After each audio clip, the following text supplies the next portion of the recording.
Alright, it's finished.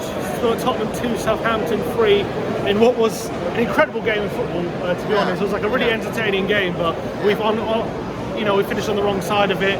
You've got to give your props to Southampton, because I thought for large parts they played really well. But you know, when you get yourselves 2-1 up with 20 minutes to go, and to lose the game 3-2, you've got to be absolutely gutted about the result. I think so. I think we helped them win, though. I mean, our defence was absolutely appalling.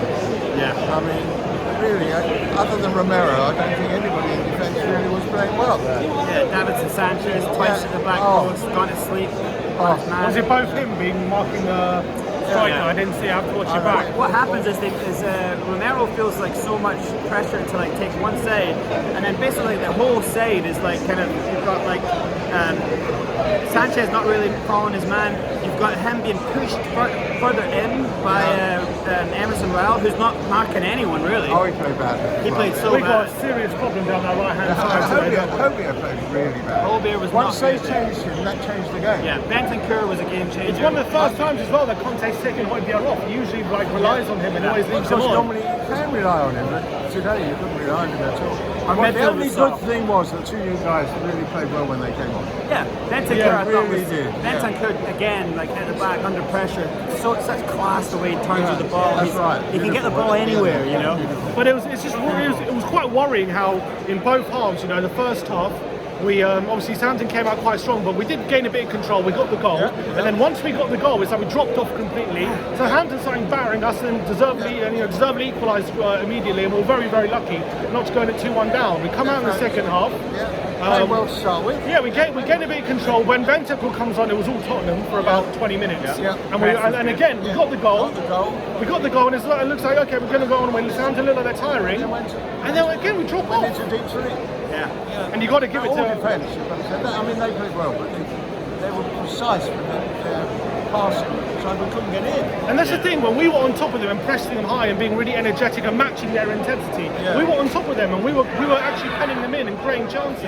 But as soon as we dropped off our intensity, as soon as Winks, couldn't get near the midfielders, as soon as we were getting tired and we weren't pushing as high up, then all of a sudden Southampton, who can be a very good attacking team, start creating chances. And when you got the quality like Ward-Prowse around, he was completely free for both those crosses. Completely free. Wasn't Time on the closed ball. down. He's going to pick out a man perfectly every time. Like you've got to double up on him sometimes, you know. You can't pick out a good player from outside, really. They played well all the way through. Yeah, in patches only. Other than Bentancur for the most of it. I felt bad for him because... Talk about his cameo, because he came on with about 25 minutes to go, didn't he? And about half an hour. And instantly, within 30 seconds, he was changing it. Control the game, he was holding everyone in position like a general. He was just, and every time you got him on the ball, you thought something's going to happen here. You know? But he made one of the first things he did was he did this nice move, and then like a few plays later, he plays the ball to Harry Winks. And Harry Winks just stumbles and loses the ball, and they're in on goal. And I think if I'm him, I'm thinking I've got no confidence in this guy. And you know what I mean? Yeah. Anyway, that's it. That was so sad because it was. I agree with you. It was an exciting game. Yeah. Big game for a top four race. You say that was a really, really good game. But it was depressing to see how badly we played in defence. Did Conte get it wrong? Maybe his tactics, you should have played another midfielder from the start. Did we get overrun? Yeah, but you can't expect Hobia to play so badly. Yeah, you expect him to be better. You expect him to be all right, so I wouldn't say he got it wrong. But what he's got right, he's got two really good players. I think it's going to make a difference. Some of the players that he like believes in and how he says he's got trust for certain players. Some of them tonight did him dirty. But most of the team they've had one game and 4 days in the second game, and they look tired. Should he have made a few changes? Was it? Even Kane was lackluster later. But he was our chief creative, even today. He was our best creator, even though he was tired. And that goes to show how much we rely on him even now. But we have a serious problem down our right-hand side, don't we? Everything they did was done. Emerson, Sanchez, and even Lucas to a big extent as well.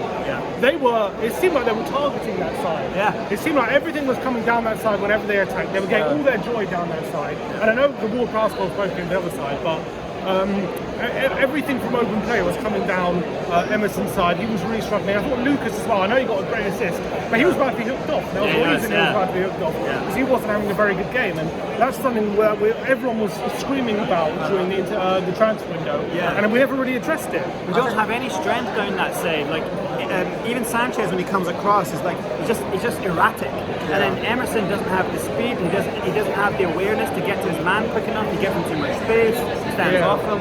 It's such an easy side to go at us. Every game, this game and the last game, every chance comes down that side. But nevertheless, I think we missed Dyer.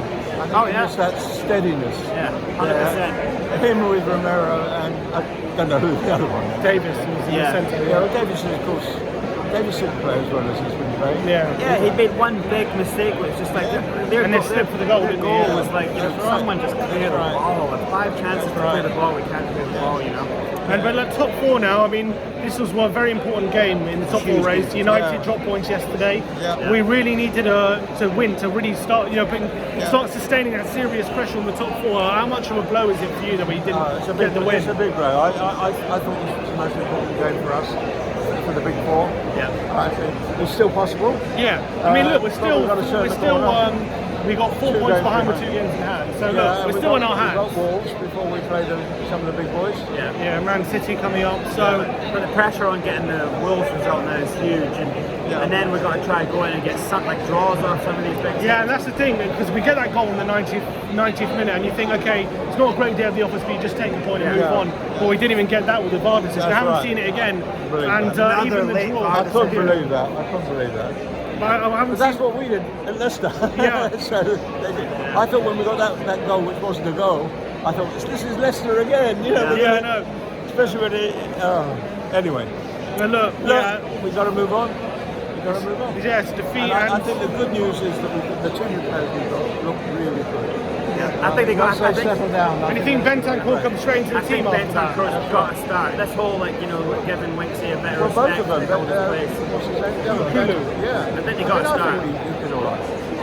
I didn't think he impacted the game as much as Bentancur. No. Bentancur's got to start. Absolutely, he's the best midfielder we have. Already, I think I've seen enough.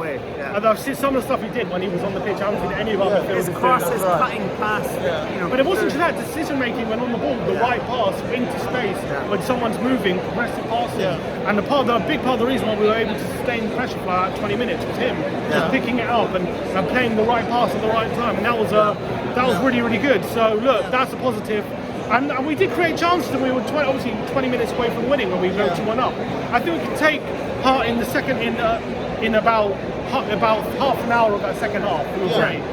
We were good. We were ruling the game. But let's be honest, most of the game, Southampton were better than us, and they deserved the win overall. And you've got to give it to them. I thought they played a great game. So fair play to the Saints. They found out our weaknesses and they played on it. That's what they did. Alright, so we move on to Wolves. Let's hope for a better result. A lot of pressure on the result now. So let's hope it's a really bad result today, but let's hope we can turn it around. So come on, you Spurs. Come on, like, subscribe and comment. Keep fighting.